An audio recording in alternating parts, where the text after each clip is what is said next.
Get off our property, girl. People like you don't belong here. The woman's voice slashed through the quiet sidewalks of Birchwood Estate. A hiss, a scream, the sour sting of pepper spray filling the air. A teenager buckled to the pavement, clutching her face, blinded for simply walking home. The attacker didn't panic. She straightened her luxury scarf, proud of her neighborhood defense. She didn't know the girl lived here. She didn't know who her father was. She didn't know that her cruelty had just woken the one man in this entire state she should have feared. By the way, where are you watching from? Tell me in the comments below, because when a child is blinded for daring to exist, the person who protects millions will finally protect his own. Before I show you the moment her attacker realized who she pepper sprayed, we start where the screams cracked the perfect silence of wealth. The girl on the ground was his entire world. Daniel ran toward the sound before the neighbors even stood from their porches, his sedan still idle crooked behind him, door hanging open. Rain dotted his jacket as he slid to his knees beside his daughter. Lily's sobs were raw, broken, desperate. He didn't shout, didn't curse, didn't demand anything from the woman who stood over them like a queen. He just whispered his girl's name and checked her eyes through the reddening tears. The woman's arms folded tighter across her designer blouse. Trespassers get removed. Be thankful I didn't call the police. That's when he looked up, not angry, not frantic. Calm. Too calm for any normal father. His silence was a warning no one there understood. He lifted Lily into his arms, steady and precise, like training had taken over. One hand shielded her face from the rain, his jaw locked. The neighbors watched, some in worry, some in fear. But no one stepped closer. The attacker muttered again, "This neighborhood has rules." He didn't respond. He walked. The hospital entrance slammed behind him as doctors rushed Lily away. Chlorine odor, bright lights, the shuffling of emergency staff, all of it tensed the quiet storm inside him. He stood perfectly still at the registration counter, voice low but absolute as he requested immediate documentation of chemical injury. Every word he chose mattered. Every detail needed to be on record. A nurse guided him through the paperwork, asking what happened, who did it. He didn't give drama, just facts. Exact location, time, description, behavior. The hospital's camera captured Lily's burning eyes, photos, reports, names printed neatly. He never broke eye contact with the forms. He made sure they included everything: swelling, corneal irritation, risk of scarring. His hands shook only once, when he signed the line labeled Parent Guardian. He looked at that signature a second longer than he needed to. Outside the exam room, he stared through the small window where Lily lay with soaked gauze over her eyes. She reached blindly toward the air. He pressed his palm to the glass, aching to hold her again. The door behind him clicked open. The same woman who sprayed Lily had followed them here, bold enough to continue her threat in the one place the state documented pain. "You'll be hearing from the HOA board," she declared. "There will be fines, possibly eviction." Eviction for living his life, for his daughter's right to walk home from school. Daniel faced her slowly, the hallway lights glinting off his expressionless eyes. He didn't flinch when she stepped closer. If anything, he observed her the way a surgeon studies an exposed wound. "What's your name?" His voice was even. "Claudia Mercer," she replied, smiling like the title itself excused everything. "President of Birchwood Estate Homeowners Association." He nodded once, a memorization nod, a legal nod, a nod that said, "I won't forget you." She misread it as fear. "I know everyone who matters in this county," she continued. "Security answers to me. So does law enforcement. So, watch how you speak here." Law enforcement. His eyes lowered, a hint of a smile, cold, secret, terrifying, flickering at the edge of his mouth. "Thank you for that information," he said. He turned away before she found the meaning in it. Hours passed. Lily's breathing softened. The nurse explained aftercare, risks, protective ointments. Daniel stored every instruction like classified data. Her burnt school ID sat curled on the side table, damaged but intact. He pocketed it gently, like a piece of evidence, because that's what it now was. Returning to the car, he helped Lily into the passenger seat with movements so careful they looked rehearsed. When she winced, he paused until she calmed. Instinct, precision. The streetlights shimmered in her blurred vision. "Dad?" Her voice trembled. "Why did she do that? I live here." He tucked the seatbelt across her chest and met her terrified expression with a steady calm that didn't belong to an ordinary man. "You do live here," he said. He shut her door softly. Then he looked back toward the gated community they called home, its entrance glowing like a fortress built to protect the wrong people. Claudia feared outsiders. She had just made the state's highest protector feel like one. He slid behind the wheel, knuckles tightening around the steering grip. No sirens tonight, no flashing badges, no loud declarations of authority. Not yet. There would be a meeting. There would be witnesses. There would be a moment she discovered exactly who she sprayed. Tonight, the only thing that mattered was Lily. He drove home without a single word, but with every intention of making sure she never walked those streets blind again. The drive home was silent, the road reflecting streaks of neon light across the windshield. Lily leaned her head against the window, her eyelids swollen, beneath the soft patches of ointment. Daniel guided the car through the rain-slicked streets, turning into the community that had just transformed from a haven into a hunting ground. Every polished brick and perfect lawn now felt like a threat. He pulled into their driveway with the caution of someone entering enemy territory. Inside, he helped Lily carefully onto the couch. She shivered, hands hovering in front of her like she wasn't sure where the world existed anymore. He covered her legs with a blanket, then went to the kitchen to prepare the eye drops the nurse instructed him to use. The bottle rattled slightly in his fingers, the only sign that his calm wasn't absolute. "I can't see anything," Lily whispered. His chest tightened. "It's temporary," he said, though even saying that aloud made the fear louder in his own mind. "The swelling will go down in a day or two. You're going to be okay." She nodded, even if she couldn't be sure of her father's expression. He dabbed her cheeks with warm water, removing the dried tear tracks, careful not to disturb the treatment. When she winced, he slowed his movements until she relaxed again. Outside, a car crawled past the house, one of the HOA patrol vehicles. He recognized it from the logo stenciled on the door. The headlights washed across their window like a spotlight searching for criminals. He stood still, watching from the corner of the curtain, body angled protectively between Lily and the glass. These streets should have been safe, but now he sensed every gaze, every shadow, every step. "Dad, did I do something wrong?" He knelt beside her again, brushing his thumb against her knuckles. "No, you walked home, that's all."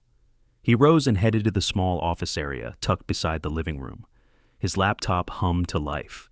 He logged into a secure state network through a connection disguised so completely that none of his neighbors knew the power inside that modest house. His fingertips flew through a sequence of commands, retrieving legal frameworks, use of force statutes, and HOA compliance regulations. He bookmarked the ones he needed most. Each one was a brick in the wall he would build around his daughter. A notification pinged on his phone, the HOA board group chat, a thread he had never bothered to silence. A message from Claudia appeared, her phrasing as polished and poisonous as before. "Emergency HOA review, violation of property conduct. Parents responsible for minors' behavior will attend disciplinary meeting tomorrow at 7 p.m. Daniel read it without emotion, but the stillness of his face was dangerous. Claudia thought she was stacking conditions against him. Instead, she was scheduling her own downfall with the exact time and place he needed. He printed Lily's hospital report, 2 copies, then the intake photos of her injured eyes, her damaged school ID, scanned and attached, everything stamped with precise timestamps. He placed them into a labeled folder and slid it into his briefcase. His phone buzzed again, a separate text from a neighbor, Sarah, someone who had waved kindly in passing many times before. "I'm so sorry. I saw what happened, but I couldn't do anything. You know how Claudia is." A beat later, "Is Lily okay?" Daniel stared at the messages. Some sympathy could feel like cowardice when it arrived after the damage was already done. But Lily needed people in her corner. He typed, "She's recovering. Thank you for checking in." He clicked the screen off and closed his eyes. He knew fear ruled this neighborhood. The fear of fines, of losing status, of being targeted next. But the more people Claudia intimidated, the louder her collapse would echo when he pulled the ground from beneath her. He checked on Lily again. Her breathing had steadied, the pain meds helping. He kissed her forehead, careful as he repositioned her blanket. "I'm right here," he said. A knock hit the door, 3 sharp raps, official, demanding. He opened it slowly. Terrell Grant, the security supervisor. Rain streaked his uniform, and unease flickered in his eyes. "I need to get your daughter's statement," Terrell said. His tone lacked the earlier certainty of the man who watched Claudia attack Lily. "For the record." Daniel stepped out onto the porch, blocking Terrell's view of the living room. "She's sedated." Terrell swallowed. "Claudia said she was assaulted first. We're supposed to confirm she was trespassing." Daniel didn't blink. "She lives here." Terrell shifted his stance. "You know how she is about appearances." Daniel's jaw tightened. "You're in uniform. You witnessed what happened. You document that." His voice dropped to a level that hit harder than a shout. "Do your job correctly." Terrell hesitated, then nodded, more to his own conscience than orders. "I'm sorry. I shouldn't have let it happen." "You can help fix it," Daniel said. Terrell left without further protest, glancing over his shoulder like he feared Claudia might be watching. Daniel locked the door, every muscle coiled. Tonight had shown him something important. The HOA was a kingdom ruled by intimidation, and everyone living under it had learned to bow, except him. He poured himself a glass of water, paused mid-sip, and set it down again. He looked at Lily sleeping, the small rise and fall of her chest. Innocent, burned, afraid of her own home. No child should learn fear from a sidewalk. "This ends tomorrow," he whispered. He turned off the lights and opened his briefcase once more. Every piece of documentation was laid out with surgical precision. If Claudia wanted to put him in front of the entire community, he would give them a performance they would never forget. And when she tried to hide behind influence, she would finally learn who truly controls law enforcement here. Subscribe if you want to see justice served the right way. He didn't sleep. Every time he closed his eyes, he saw Lily stumbling on that sidewalk, her hands clawing at air she couldn't see. By dawn, the house was silent, except for the coffee machine humming and Lily's slow, medicated breathing. Daniel sat at the dining table with the documents neatly spread before him. Hospital report, intake photos, a printed copy of the HOA notice. Everything organized, building a narrative stronger than any accusation Claudia could invent. He reviewed each page as though preparing a case for the state, because he was. It was only 6. The disciplinary meeting wasn't until 7 in the evening, but he was done waiting. He stretched the stiffness from his shoulders and walked to the living room, careful not to wake Lily. Morning light tried to slip through the curtains. He shut them back instantly when she winced beneath the brightness. His phone buzzed. Another message from the HOA app. A request to update resident contact information ahead of disciplinary review. Claudia's tone was unmistakable even behind fake politeness. He ignored it. If she wanted paperwork, she would get plenty. Before sitting again, he took a photo of Lily's medication sheet. Every detail mattered. Dosage, treatment plan, duration of injury. The state would want proof.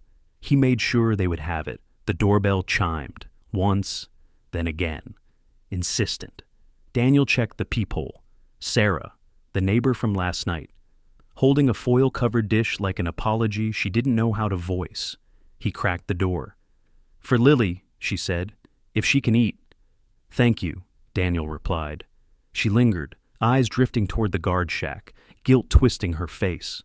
"I should have done something," she whispered. "You weren't the one with the spray," he said. She nodded, then hurried away before anyone saw kindness toward the wrong house. He set the food aside and checked Lily's temperature. Mild fever, normal. He helped her drink water, every touch careful. When she whispered, "Is she going to get away with it?" he held her hand. "Not today." Lily eased back into the pillows.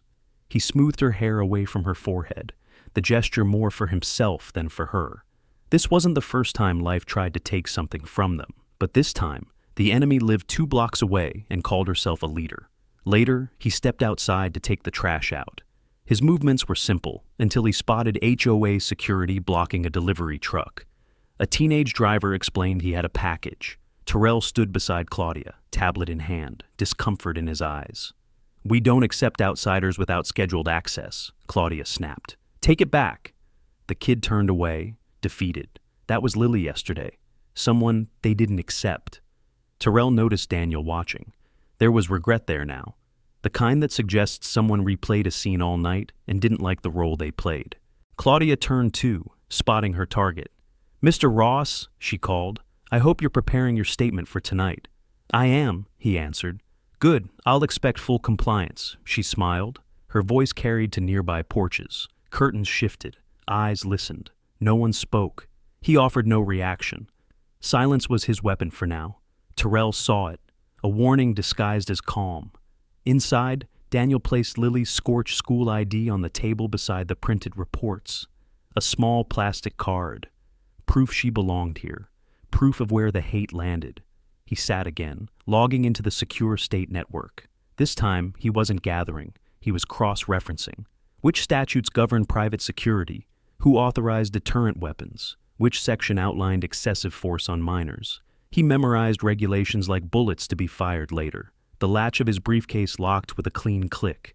The day passed in quiet preparation. Lily slept. Daniel worked. Every document checked. Every law memorized. A wall tightening around justice.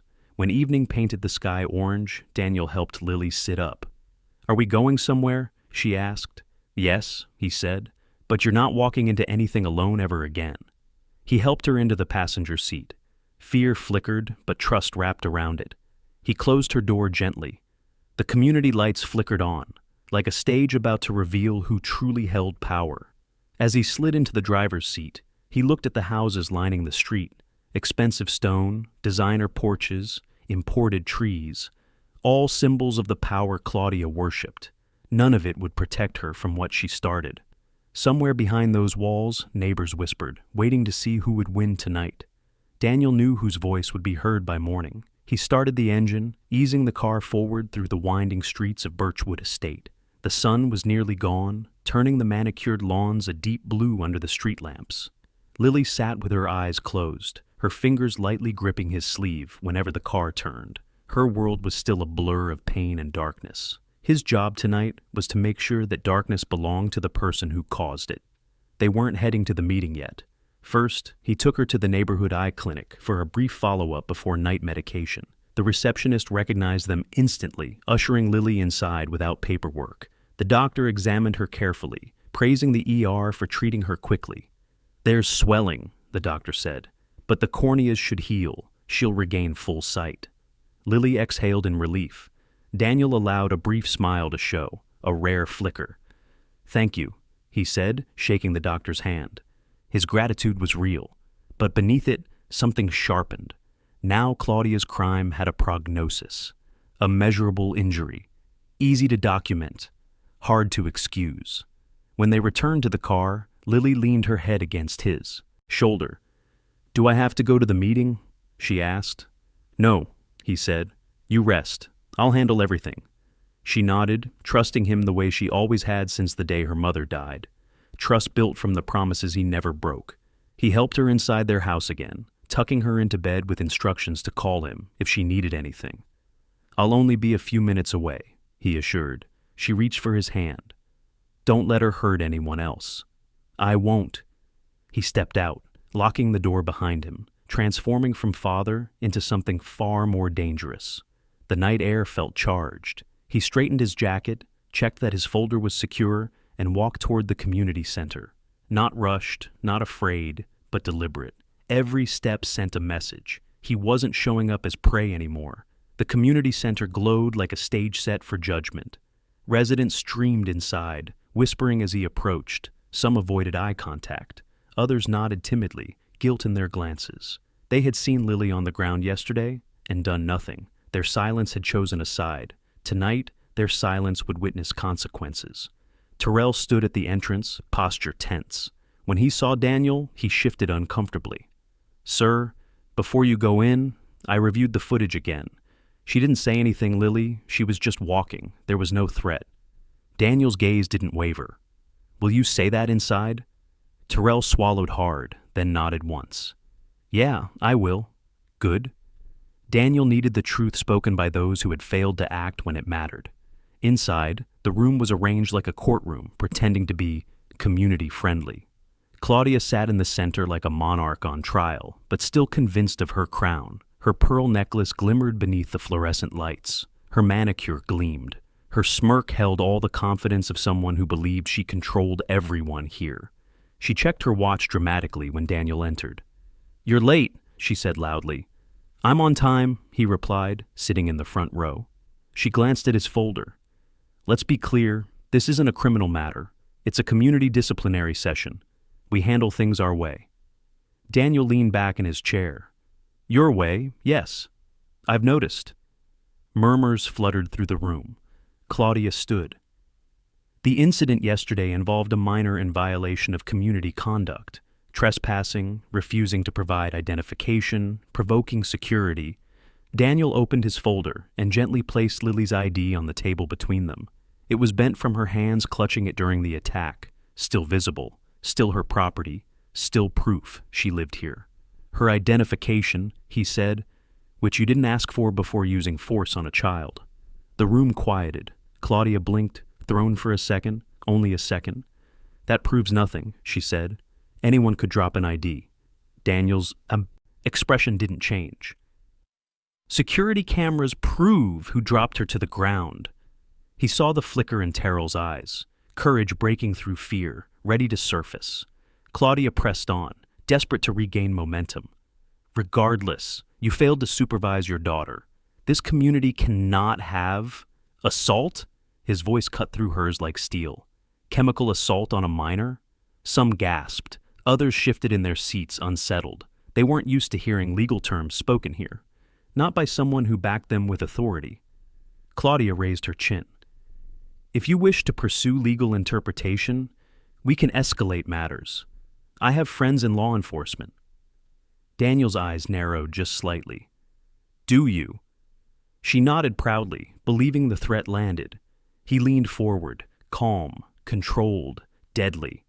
"Tell me which ones, so I can notify them that their involvement would now fall under state investigation." Silence. Claudia's confident facade cracked just a little. Residents exchanged glances. Something was shifting. He rose from his chair, collecting the documents slowly.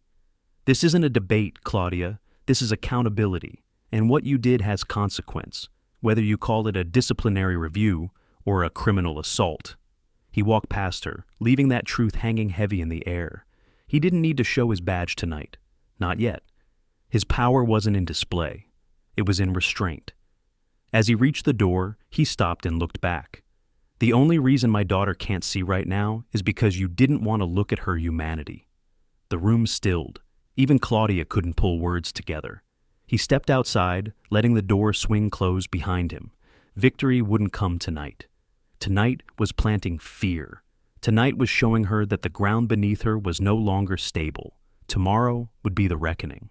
The cool night air hit him as the community center door shut, sealing Claudia and her trembling authority inside. Daniel took a long breath, letting the tension settle into purpose. Some battles are loud, others are won by the quiet certainty of what comes next. He wasn't finished. He was only getting started. He walked back home, the dark street stretching beneath his shoes like a runway, guiding him toward a result only he could see. Neighbors peeked from behind curtains, unsure whether to fear him or follow him. Let them wonder. After what happened to Lily, he didn't care about their comfort. Inside, Lily stirred awake as he stepped into her room. She reached blindly toward the edge of the bed. Daniel caught her hand before fear could find her again. "Is it over?" she asked. "No," he said, kneeling beside her. "Tomorrow is the meeting that matters." She nodded, trusting that answer more than anything she could see right now. He guided her head back onto the pillow and kissed her forehead. "Get some rest. I'm right here." As she drifted off, he sat on the edge of her bed, listening to the quiet rhythm of her breathing. Every inhale and exhale reminded him what he was fighting for. When she was safe, truly safe, then he would breathe normally again. The first hint of morning crept into the sky before he even realized he hadn't left her side. He carefully slipped away, closing her door softly. Coffee brewed, stronger this time. He needed clarity. Today was the day he exposed everything. A knock rattled the door, not timid, not hesitant, demanding. Daniel opened it. 2 HOA board members stood there, Mr. Kent and Mrs. Alvarez. They looked uncomfortable, like children caught breaking rules but too afraid to stop. "Daniel," Kent began, voice wavering. "We just spoke with Claudia. She asked us to confirm your attendance tonight at the official disciplinary hearing." "I'll be there," he said plainly. Alvarez's eyes shifted toward Lily's room. "We saw the photos. We didn't know it was that bad." "You saw her," Daniel corrected. "In person, on the ground, crying. You knew." They both lowered their gaze, shame slipping through their polished appearances. Kent swallowed. "Claudia's convinced she's right. She says you're trying to make trouble." "Truth isn't trouble," Daniel replied. "What are you planning to do?" Alvarez whispered. He stared at them long enough to make it clear he wasn't answering. "You'll see tonight." They left, anxiety practically dripping off them. They weren't villains, just complicit. That was the poison Claudia used. Control by intimidation. Control by silence. He returned to his laptop. Security footage was loading. Angles from the entrance camera, street view, HOA patrol vehicle dash recorder. Claudia captured from 3 different directions. The state would appreciate thoroughness. A notification popped. Terrell requesting access to the file archive. Daniel granted it with a single keystroke. Seconds later, another notification. Terrell grant. "I'm testifying tonight." Good. 1 voice can fracture fear. 2 can shatter it. He printed the footage summary. Each line carried weight. Unprovoked use of force. Weapon deployment without cause. Failure to provide or call for medical aid. He slid the document into his case. The latch snapped shut. Every click of that case was a step closer to justice. Lily woke again around midday, eyes still sore, vision still cloudy. Daniel settled lunch beside her, soft food the doctor recommended, then sat with her as she ate, guiding her hand to the cup each time. There was frustration in her movement. She tried to be independent. He let her try. When she struggled, he helped without making her feel small. "I want to walk again," she said quietly. "You will," he answered, "and she'll never stop you again." Evening crept closer. At exactly 6:45 p.m., Daniel left Lily in the care of Sarah, who offered with genuine urgency. This time. "I'm staying right here," she told Lily, squeezing her hand. "You're not alone anymore." He thanked her, not as a formality, but as recognition. The walk to the community hall felt different tonight. No fear, no tension, only certainty. The building's lights glowed in the dusky air, not as judgment this time, but as illumination. Residents gathered, stiff in their seats. Claudia stood again, but her expression wasn't as confident as yesterday. Her eyes darted between neighbors, reading their doubt. She believed she could still spin this. She believed she still held the leash. Daniel took his seat, folder resting on his lap. Claudia called the meeting to order, voice falsely composed. "Let's get this over with. We have rules to enforce." Rules. She worshipped them when they served her. She broke them when they protected someone else. Daniel waited. He let her list accusations: trespassing, disrespect, disruption. Each word a lie, sealing tighter around her neck. When she paused for effect, he opened his folder and placed the hospital report on the table. "This," he said, "is what you did to a child who lives here." Claudia scoffed. "Medical exaggeration. She was faking it." Terrell stepped forward from the back of the room. "She wasn't," he said loudly. "I saw everything. She was just walking home. There was no threat." Eyes turned. Whispers fluttered. Claudia froze. Daniel tapped the edge of the report. "And the state defines unprovoked use of chemical restraint as assault." Claudia's jaw tightened. "You think you know the law because you read a few paragraphs online?" Daniel stood, calm, centered, power coiled tight beneath the surface. "I don't read law," he said. "I enforce it." A hush swept the room. He wasn't done yet, not by a long shot.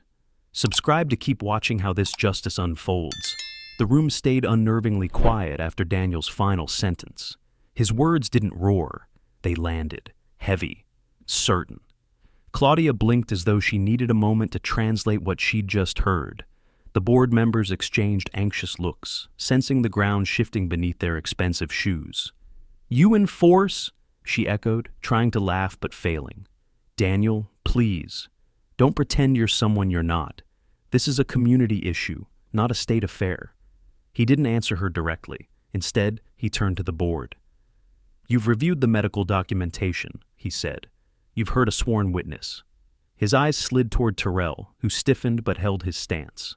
Now, I need the security footage added to the record. Claudia's smile vanished. That footage is HOA property, she snapped. You can't request. I didn't request it, he interrupted. I already have it. He opened a folder and placed a single USB drive on the table. The tiny object drew a collective breath from the room. Symbolic, dangerous, the truth in physical form. Claudia stepped forward. You accessed a private system without authorization? She demanded. Daniel's expression didn't flicker. Security footage is evidence. Evidence becomes state concern the moment a crime is committed. There it was. The line she never expected to cross in her perfectly gated world. Crime. Spoken so quietly, but carrying the weight of finality. Claudia faltered, grasping for any remnants of power. This entire meeting is about your failure as a parent, she tried. Your inability to control your daughter. She was walking home, he cut in, a child in her own neighborhood, and you blinded her. Gasps, sharper this time. They weren't murmuring anymore. They were reacting. Mrs. Alvarez cleared her throat nervously. Claudia, perhaps we should adjourn and review. No, Claudia snapped, panic creeping through her polished voice. We're handling this now. He's trying to intimidate us with threats of legal action. Daniel remained calm. Calm was worse than shouting. Calm meant control had shifted. Threats? He repeated. You think I'm threatening you? He tapped the hospital report. This is a fact. He tapped the witness statement. This is a fact. He tapped the USB. And this is what will become public record. Claudia's skin went pale under the fluorescent lights. She looked around, searching for someone to back her up. But no one moved. Even Kent stared down at his shoes, ashamed. Daniel didn't pressure them further. Not yet.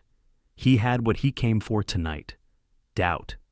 Doubt that would spread through every household like a whisper they could no longer ignore. He gathered the papers and slid them back into his case. I'll see you all tomorrow, he said. Claudia stumbled after him as he turned to leave. Tomorrow? She echoed. What do you mean tomorrow? This meeting is final. He paused at the threshold, adjusting his jacket. You'll understand soon enough. Then he walked out, leaving her with a riddle she didn't want to solve. The ride home was short, but his pulse remained steady, focused. He stepped inside to find Sarah sitting beside the couch, reading aloud to Lily, a children's book they both knew by heart. But tonight Lily listened like she was hearing the world through someone else's imagination. Sarah looked up. How did it go? Daniel set his case down. They're beginning to understand the truth. Will it be enough? She asked, worry etched across her features. It will be, he answered, because tomorrow they won't just understand it, they'll see it. Sarah nodded, sensing his confidence wasn't optimism. It was certainty. She stood, gathering her things. Call if you need help again. Anything. He thanked her sincerely this time, not just for the company, for breaking away from fear. After she left, Daniel knelt beside Lily. How do you feel? He asked. She reached for his voice. He took her hand. Less burning, she whispered, but everything's still blurry. He squeezed her fingers gently. Your eyes are healing. Every hour gets better. She turned her face slightly toward him. Did they believe you? He paused before answering, not because he doubted, but because he wanted to choose the right truth. They're starting to understand what she did, he said. Tomorrow, they'll see what she is. Lily let the words settle into her tired mind. I just want to walk again, she murmured, without holding your hand the whole time. You'll walk, he promised, and she'll never make you doubt yourself again. He sat with her until her breathing evened out. Then he stood, closing her door slowly. The moment it clicked shut, his entire posture changed. Father became strategist again. Defender became enforcer. He returned to his case, opening it carefully. He retrieved one document he hadn't shown the HOA tonight, his official state credentials. The badge rested against the paper like truth waiting to be unleashed. He held it in his palm, feeling the cold metal warm against his skin. One reveal, at the right moment, could end everything she built. But justice wasn't just about punishing Claudia. It was about exposing the entire system she used to hurt others. He slid the badge back inside and locked the case. Tonight, he had tested the walls. Tomorrow, he would knock them down. He walked to the window, staring at the quiet street. Somewhere, Claudia was likely pacing her pristine living room, making phone calls, issuing panicked commands, trying to understand who she had provoked. Daniel watched the security patrol pass again. Same car, same slow crawl, but now the authority behind that movement belonged to him. Not because of his position, because justice was a force she could no longer deny. Tonight, fear changed sides, and tomorrow, power would follow. Daniel remained by the window, watching the slow sweep of headlights fade down the street. Last night, that security car had felt like a threat. Tonight, it felt like a reminder that systems only appear powerful when the wrong people are in control of them. That illusion was ending. He dimmed the living room lights and sat down, reopening his laptop. There were still pieces to secure before morning. He accessed a private channel, one used for internal notifications among statewide safety regulators. Calm fingers typed up a brief report. Potential misuse of security weapon in restricted residential community. Evidence prepared, license review recommended. He attached a time-stamped folder of documents and footage. He didn't send it yet. Timing would be the final strike. But the message sat ready, like a domino waiting to fall. His phone vibrated again, a text from Terrell. "I want to make this right. Tell me what you need." Daniel stared at the words for a moment, regret finally finding a spine. He replied, "Be honest, that's enough." A few seconds later, "Whatever happens tomorrow, I'm with you." That was the first sign of the neighborhood shifting. He shut the laptop and went to check on Lily. She had drifted into a restless sleep, her hand curled against her cheek, the white gauze still covering her injured eyes. He brushed a stray strand of hair from her forehead and whispered, "You're stronger than she ever imagined." She didn't stir, but a small, peaceful sigh escaped her, proof that some part of her trusted he would make the world right again. Daniel moved back to the living room, not quite able to rest. He paced, each step measured like he was preparing for a briefing. The case sat on the sofa, documents inside, badge nestled like a silent threat. He knew exactly when to show it, not as a flex, but as a revelation timed for maximum exposure. This wasn't revenge, not really. Revenge could be impulsive, emotional, sloppy. What he was building was accountability, a structure no one could deny. Morning arrived quietly, the kind of sunshine that tried to pretend nothing had ever gone wrong here. Birds chirped, sprinklers hissed across lawns. It was all too perfect again, the mask of a community desperate to hide its rot. Daniel brewed coffee. Lily woke with a squint, blinking carefully.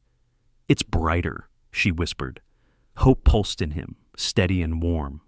"Good," he said. "Your eyes are healing." She held the edges of his shirt as he helped her sit up. "Are you going again tonight?" "Yes," he answered. "And after tonight, she won't decide who belongs here anymore." Lily nodded slowly. Fear lingered in her expression, but so did trust. The doorbell chimed around noon. Terrell again, this time without uniform, just a man trying to correct the wrong he allowed. "Sir," he said, voice quiet, "I'm here to walk you through the footage, properly." Daniel stepped aside to let him in. Terrell sat at the table, opening his own laptop. He navigated to the camera logs. "There's audio." His voice tightened. "You should hear it." He played the clip, the moment Claudia approached Lily. Claudia's voice sharp and entitled, "Don't pretend you live here. Show me ID or get out." Then the hiss, the scream, the sound of Lily's body hitting pavement. Terrell looked ill. "I heard it yesterday," he said, but replaying it, she didn't even hesitate. Daniel studied Terrell more than the screen. This was the transformation he needed the community to witness, the witness turning into voice. "There's more," Terrell whispered. He clicked another angle from his patrol car dash cam. It showed Claudia walking away, smirking, holding the pepper spray like a trophy. When the video ended, the room held silence that wasn't empty. It was building pressure. "I'll testify," Terrell said again, firmer, this time. "She says she controls everything here, but she doesn't control me." Daniel nodded once, the approval landing heavy, meaningful. Thank you? Terrell closed the laptop carefully, like the truth inside it was fragile. What happens tonight? Daniel answered without hesitation. The truth will be shown, and everyone will understand who actually protects this community. Terrell stood, breathed deep, then left, stronger than he'd arrived. As afternoon slipped into evening, Daniel dressed in plain clothes. No flash, no theatrics, just a man going to finish what someone else started. He checked on Lily once more. She was napping, hand wrapped around the stuffed bear she'd had since she was little. He stroked her hair gently and whispered, "I'll be back soon." He stepped outside. The air carried a tension that hadn't existed 2 nights ago. Every window seemed awake, every sidewalk watched. The community center's doors were already open when he arrived. Chairs filled quickly tonight. Residents who pretended not to care, now craving the truth. Fear had changed direction. Claudia stood near the front, pacing. Her heels tapped like frantic punctuation. Kent and Alvarez sat stiffly beside her, faces pale. They knew the tables had begun to turn. Daniel took his seat, case resting beside him. He folded his hands, posture calm but unyielding. Claudia marched over, attempting a smile that cracked at the edges. "You should know, Daniel. I spoke to a few people higher up. We won't be bullied by legal theatrics." He looked at her, eyes steady. "Good," he said. "Because tonight isn't about bullying. It's about truth." She stiffened. "It's my job to maintain order here." He leaned slightly forward, voice low and cold. "Then you should have started with yourself." Her mascaraed eyes twitched, the first real crack of fear. Tonight, arrogance would be stripped away. Tonight, everyone would watch. And tomorrow, the state would reclaim what she stole. By morning, every gate would open for the right people. Daniel remained seated as Claudia moved to the center of the room, trying to reclaim the authority slipping through her fingers. The board members shuffled papers that suddenly felt useless beneath scrutiny. Neighbors leaned forward, eyes wide, hungry for answers. For the first time, Claudia looked like someone struggling to breathe in a space she once owned. "We'll begin now," she forced out, pretending the tremor in her voice was confidence. "This assembly is to address misconduct by resident Daniel Ross." "No," Daniel said, rising slowly. "This assembly is to address why my daughter can't see." It wasn't loud, but it was final. Attention snapped to him instantly. Claudia's jaw clenched. "You're not allowed to speak out of turn." He stepped closer to the table, placing his briefcase in front of him. "Actually," he said, opening the latches, with a steady click, "I'm exactly in turn." Whispers filled the room. Someone reached to turn up the lights. Daniel pulled the hospital documentation first. "Lily Ross," he read calmly, 15 years old, pepper spray exposure, severe corneal irritation, temporary blindness. He set the pages down. Claudia laughed, a brittle, desperate sound. "She was faking that," she scoffed. "Anyone can cry on cue." Daniel looked up. "So, you claim she blinded herself?" The room hissed with shock.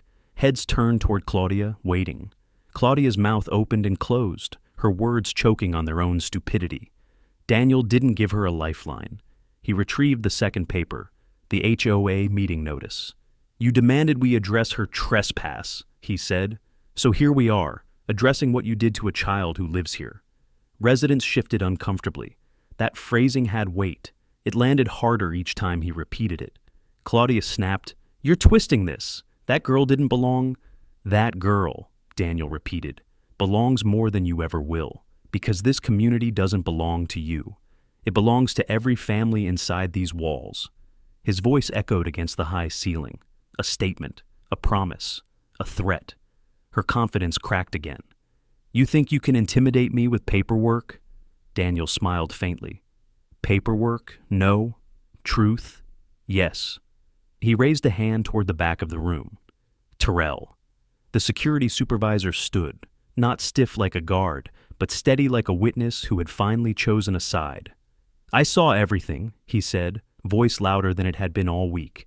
"She never threatened anyone. Claudia didn't even ask her to explain. She just sprayed." Gasps erupted. Chairs creaked. Someone whispered, "My God?" Daniel nodded, acknowledging Terrell's courage. "Thank you." Claudia turned on her former ally, eyes wild. You keep silent if you want to keep your job? Terrell stared back, guilt now hardened into defiance. You don't own me, he said. That was the first fracture. Daniel reached into the briefcase again. The USB drive glinted beneath the overhead lights. This, he said, is everything that happened. 3 angles of footage, with audio. Claudia's voice rose, broken with panic. You don't have the right. Daniel finally looked directly at her. I don't need a right to show people the truth. He walked toward the projector stand at the front of the room. You can't touch that, Claudia shouted. That's for official presentations only. I know, he said. That's why I'm using it. He inserted the drive. A still frame appeared on the wall. Lily, arms raised, face twisted in agony. Claudia's silhouette towering above her. The room gasped so loudly it felt like a physical wind. The footage played. The words filled the space like poison draining from a wound. Get off our property, girl. People like you don't belong here. Lily's scream pierced every spectator's heartbeat. Someone covered their mouth. Someone else whispered, She said that? She really said that? Claudia lunged for the projector as if she could claw the truth off the wall. Turn that off! This meeting isn't authorized to show. No, Daniel said, stepping between her and the device. You don't get to decide how far this goes anymore. Claudia stumbled backward, grasping for someone, anyone, to save her. Not one hand reached out.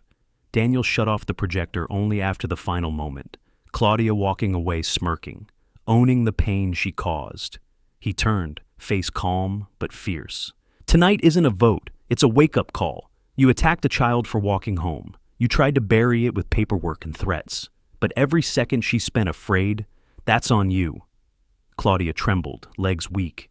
You can't, you don't have... He picked up one last item from the case, his badge, state-issued, authority-etched, the truth revealed. He set it on the table, metal clicking like judgment. I'm the Deputy Director of Public Safety, he said. I oversee every licensed security operation in this state, including yours. The silence that followed wasn't disbelief. It was fear finally realizing who it provoked. Board members froze. Claudia's face drained white. Someone in the back whispered, He runs the state. Daniel wasn't gloating. He wasn't even angry in that moment. He was delivering reality. Tomorrow morning, he said to the board, I will be reviewing the security contract of Birchwood Estate. If it fails compliance, I will suspend it. Claudia gasped like oxygen had vanished. You can't do that? I already did, Daniel replied. And after this hearing ends, you'll answer for assault. He closed the case and stepped toward the exit. Residents parted like a path forming for justice. Claudia collapsed into a chair, powerless. Next time you attack someone, he said quietly, make sure you understand who they are. He walked out, leaving the room to drown in truth. Subscribe and don't miss what happens next. Justice hasn't even started. The echoes of Lily's scream still clung to the walls of the community center as Daniel stepped out into the night. He didn't look back. He didn't need to. The truth was now on a loop inside every pair of ears in that room. Tonight, the power structure didn't just tilt, it broke. The air outside felt cleaner than it had since the attack. Breathing wasn't hard anymore. It was controlled, purpose-filled. Daniel walked the sidewalk toward home, streetlights trailing his shadow like an escort. He expected footsteps behind him, fear following him, retaliation attempting to reclaim dignity. He heard none. Inside the community center, Claudia remained frozen in her chair, hands trembling around the edges of her authority, now shattered glass cutting her palms. Residents murmured, someone cried, someone else muttered, She could have killed that girl. The board members avoided each other's eyes, terrified of being tied to her actions. For once, silence wasn't complicit, it was condemning. As Daniel crossed the final stretch toward home, a porch light flicked on. Sarah stepped out, arms folded tight against the cold. She hadn't attended the meeting. She'd stayed with Lily just like she promised. How did it go? She asked. Daniel paused at his door, hand on the doorknob. It's not over, he said. But she won't hurt anyone again. There was a solemn pride in Sarah's eyes, the kind people have when they realize someone is capable of protecting them too. Inside, Lily stirred awake as Daniel entered. She blinked slowly against the dim light. "Dad," she whispered. He crouched beside her, brushing his thumb gently against her cheek. "I'm right here." She relaxed instantly, sightless eyes closing again with trust. He sat beside her bed until her breathing steadied, that small motion grounding him more than any badge ever could. Only when she fell back asleep did he rise. There was still work to do. The next morning came with anxious whispers hovering over every lawn. Residents lingered outside, pretending to garden or sweep or walk dogs. Anything to justify being out early enough to witness the fallout. HOA security vehicles sat parked, no patrol tonight. Daniel had suspended operations the moment he walked out of that room. They remained parked like guard dogs no longer sure who to defend. Daniel left the house with a folder in hand, a final package. The one piece Claudia feared most, the state's involvement. As he locked his door, he found Terrell waiting at the sidewalk. No uniform, just resolve. "If you're going to hand that in," Terrell said, nodding to the folder, "I'll walk with you." Daniel studied him for a moment. "This wasn't your fault," he said. Terrell shook his head.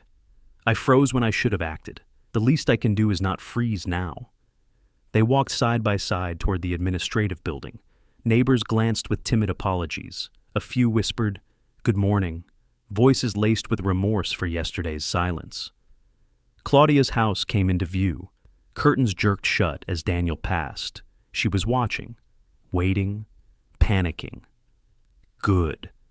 At the administrative office door, Terrell hesitated. "You sure you want to go this far?" he asked, though his tone suggested he already knew the answer. Daniel knocked once, firm. "Justice doesn't have a speed limit," he replied quietly. "It has a direction." The door opened. Mr. Kent stood there, the board member from last night, still pale. "Daniel?" he murmured, stepping aside. "Everyone's inside." Inside, the board sat in a nervous cluster. Papers shuffled, pens clicked, guilt perspired. Claudia was there too, flanked by two lawyers, her last attempt at control. She wasn't dressed for war tonight. She wore fear like a coat she couldn't take off. Daniel stopped in the center of the room. "I'm here to finalize the security suspension," he said, voice controlled, official. Kent nodded shakily and passed over a form. Acknowledgement of state oversight. Daniel read it meticulously, then signed with purposeful strokes. The pen's scratch across paper sounded like a verdict. Claudia erupted. "You can't do this! I built this community. I have rights!" He turned to her, voice cold enough to extinguish her flames.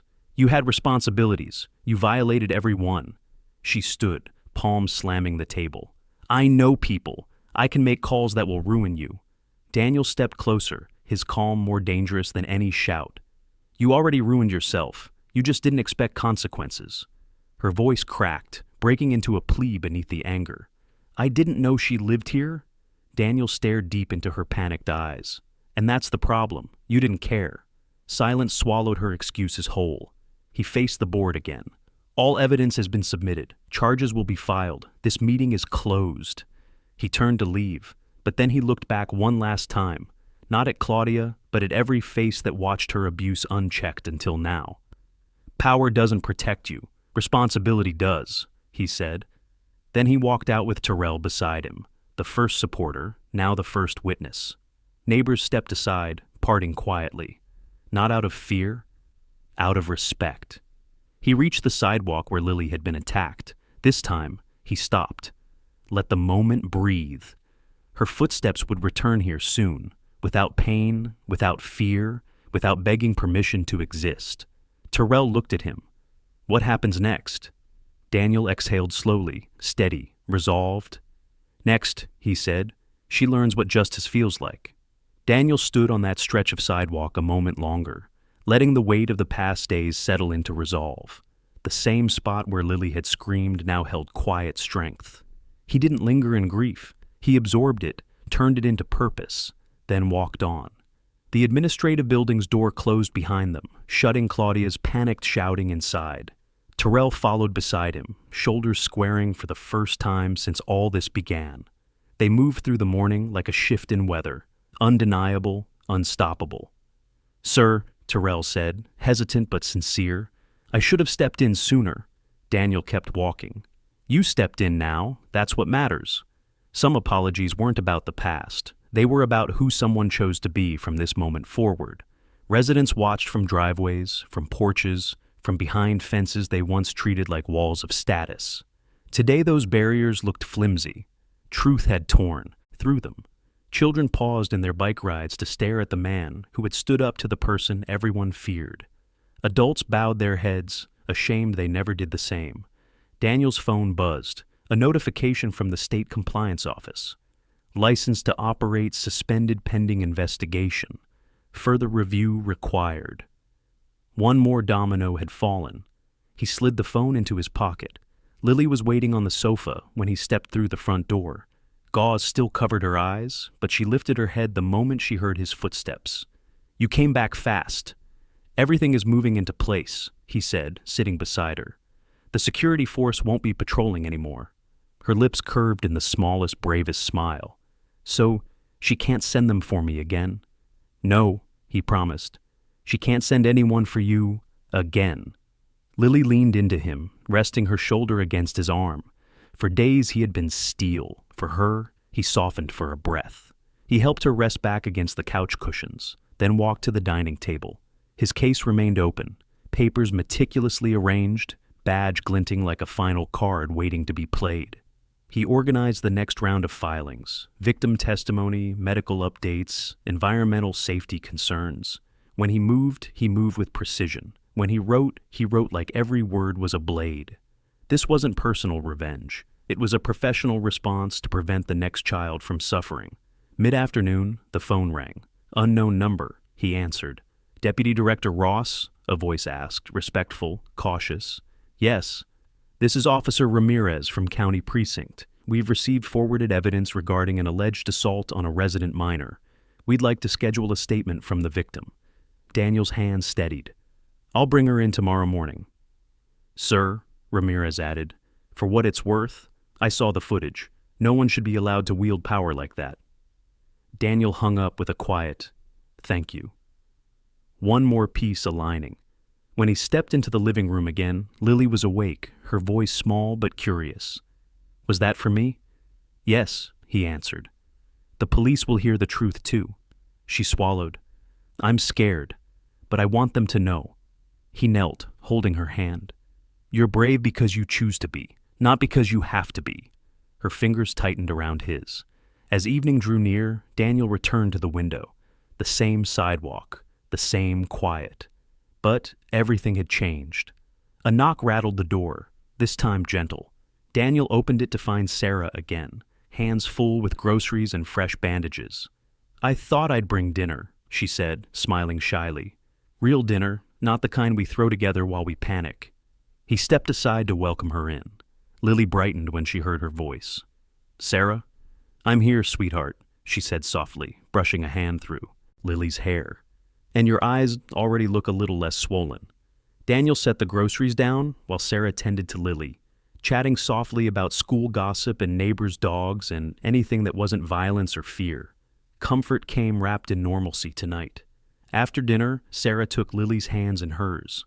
"Tomorrow you'll start seeing more clearly," she whispered.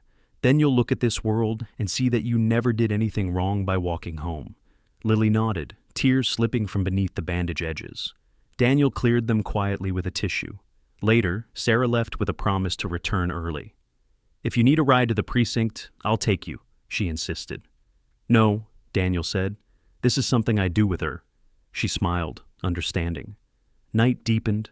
Lily slept again, healing piece by piece. Daniel sat with his laptop glowing in the dark. One more message appeared from the district attorney's office.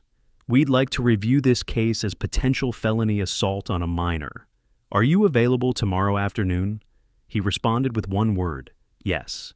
Then he attached everything: evidence, witness, injury, title, power, motive. Claudia Mercer wasn't just losing presidency. She was losing impunity. The law she claimed to control was turning toward her, and Daniel was the one guiding its aim. He shut the laptop and walked back to the window, where the streetlights glowed like silent witnesses. Soon, Lily's vision would return. Soon, Claudia's would be forced open. Daniel exhaled slowly, the night air drifting through a cracked window. Tomorrow, accountability would become reality. Tonight was the last calm before justice moved. Morning arrived softer than the last. Lily blinked against the light, a small gasp escaping when shapes began to return. Faint, blurry, but real. Daniel stood in the doorway, coffee in hand, watching the moment hope reached her eyes before sight fully did. "I can see the window," she whispered, fingers trembling as she pointed. He smiled, the quiet kind a father gives when relief hits deeper than words can reach. "That's only the beginning," he said. She turned her face toward him. "Then let's show them what they did." That strength, that willingness, lit something in him brighter than any badge. He helped her sit up, refreshed her bandages, and guided her to the passenger seat once more. When she buckled herself in with only a little fumbling, his heart steadied. Progress was proof. Healing was happening, and justice would follow. They drove to the precinct with the sun rising behind them, the neighborhood reluctantly awake. Homes that once judged Lily now seemed to shrink into themselves. Cars slowed, unsure whether to hide or acknowledge the truth they now lived inside of. Officer Ramirez met them in the lobby, kindness replacing the usual bureaucracy. "Take all the time you need," he said, leading them to a private interview room. "Your safety comes first here." Lily's fingers tightened around Daniel's hand. He squeezed back, promising silently, "You speak. I'll protect." The officer pressed record. Lily spoke. Her voice shook only once, when she described the burning, the way the world vanished into fire and fear. Daniel stared at the table, holding his breath with each word, knowing that if he looked at her while she described it, the pain in his eyes might interrupt her courage. When she finished, Ramirez turned to Daniel. "We'll move forward immediately. This is assault on a minor, no question." Daniel nodded once. Gratitude didn't need a speech. Outside, Sarah waited in the parking lot, sitting on a bench under the shade of an old oak. She jumped up when she saw Lily, rushing forward to hug her gently. "You did it," Sarah whispered. "You told the truth. That matters." Lily smiled shyly, cheeks pink. "It felt good, like I took something back." "You did," Daniel added. Next stop. District Attorney's office. A quick elevator ride. A conference room filled with an official calm that most people only see when justice is about to begin. Assistant DA Collins entered. Confident, no nonsense. She shook Lily's hand like she was greeting a survivor, not a victim. Respectfully. Professionally. "We saw the footage," Collins said. "We're preparing charges. Since your father is the reporting authority, we'll move carefully to avoid conflict of interest, but we'll move fast." "That's all I ask," Daniel replied. Collins laid out the plan. Statements, charges, court filing schedule, Claudia's rights, Lily's rights, protection procedures. Daniel listened to every word, but what he heard beneath them was something far louder. Consequences. The thing Claudia thought she'd never face. As they exited the office, Lily placed her head on Daniel's shoulder for a moment, tired but unbroken. "Can we go home now?" she asked. "Almost," he said. "Just one more stop." He took her to the exact sidewalk where she'd been attacked, the place where fear tried to claim her. She reached out, hands searching for the spot where she'd fallen. He grabbed her wrist gently. "No," he told her. "You stand here now."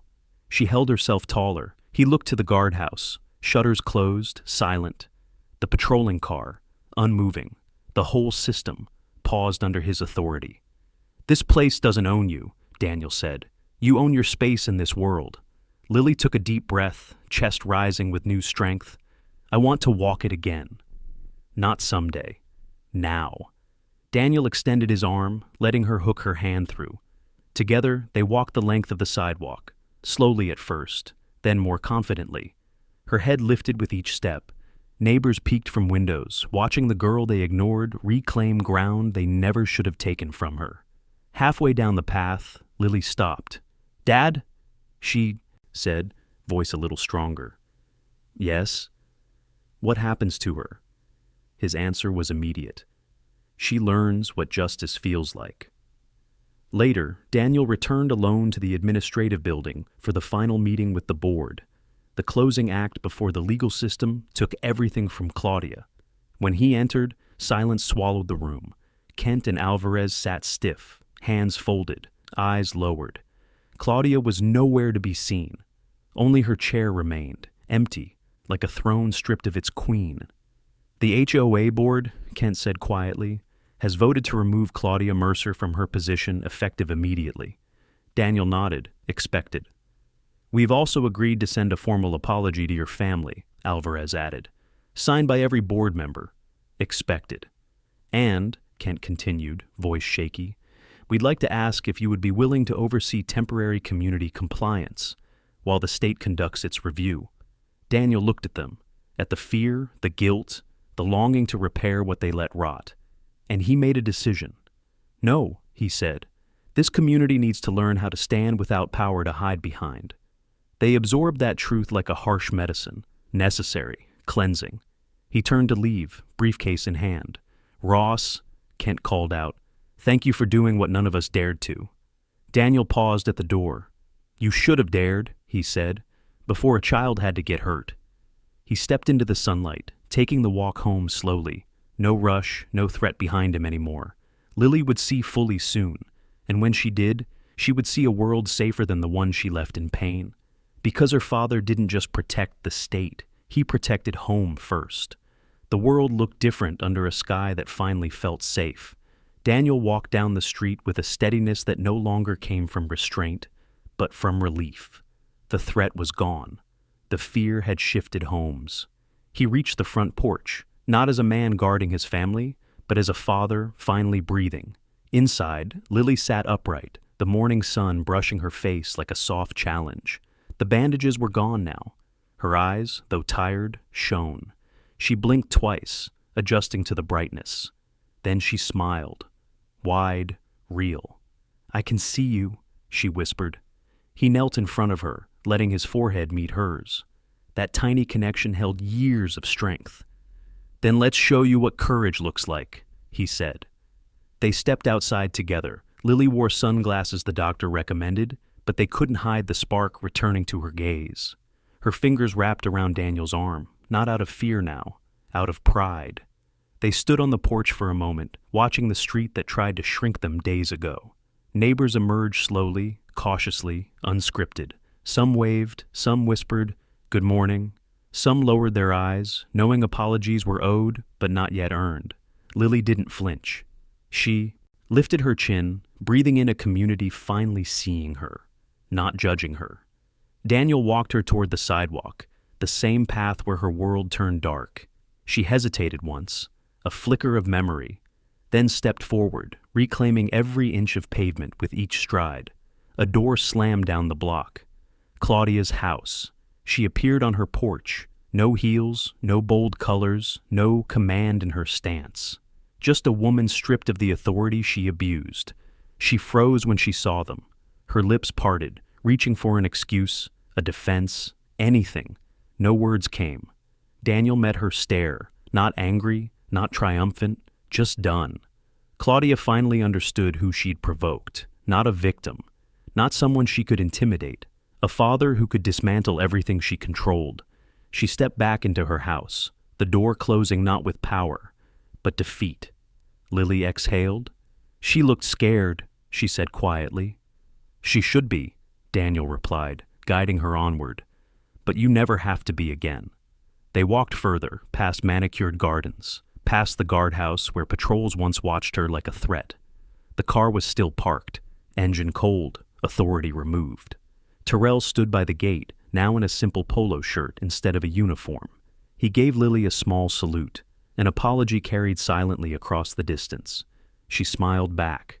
By the time they returned to the house, Lily released his arm. She walked the last few feet alone, confident, claiming space like she always belonged here. Inside, Sarah was waiting with a breakfast tray, pancakes shaped like stars. Lily laughed, and the sound made Daniel's heart loosen in a way he hadn't allowed since this began. As Lily ate, Daniel stepped aside to check his phone. A final message awaited from the district attorney's office. Charges filed, case accepted, court date pending. He closed his eyes. That was it. The final lock on the door, Claudia tried to slam on justice. He walked to the window again, looking out at the neighborhood, the same one that once pretended perfection. Now people understood that perfect meant accountability, not control. A soft voice called from behind him. "Dad?" He turned. Lily stood, independently, staring at him with fully open eyes. "Thank you," she said. "For what?" he asked. "For seeing me," she answered, "when she tried to make me disappear." He pulled her into a hug, fierce and full.